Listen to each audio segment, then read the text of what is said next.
The city of Montreal is the #1 place to attend university. That's according to the latest QS Best Student Cities survey. And Cindy, this morning, presidents of 4 universities gathered at City Hall. What did they say is needed to continue to attract talent and students?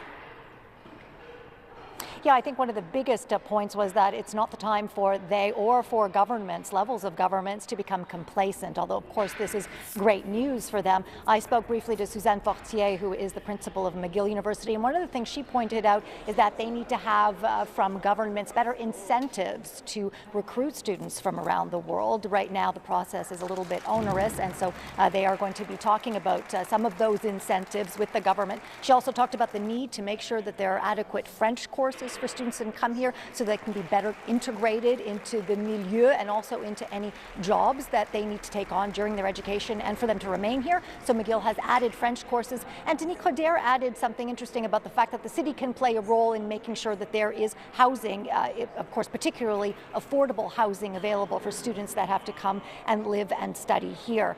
Again, they are thrilled by this news. They likened it to the Stanley Cup of education or winning a gold medal in the Olympics, because 125 different cities competed for this top place, top student city in the world. I spoke to Alan Shepard, and he was asked a bit about the political context around the world and whether or not that is now contributing to some of their success.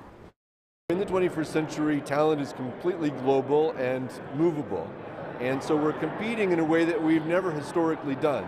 There was always some movement, but now it's really extraordinary.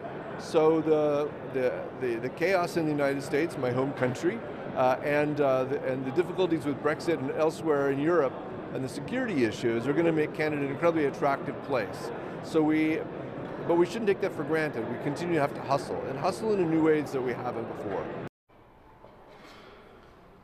And interestingly, perhaps not surprisingly, he did say they are seeing increased applications and numbers coming from Mexico and the United States. We were 7th last year, so we surged up to #1. Interesting to note that Vancouver placed #10 and Toronto #11. A big accomplishment indeed. Thank you, Cindy. Cindy Sherwin at Montreal City Hall.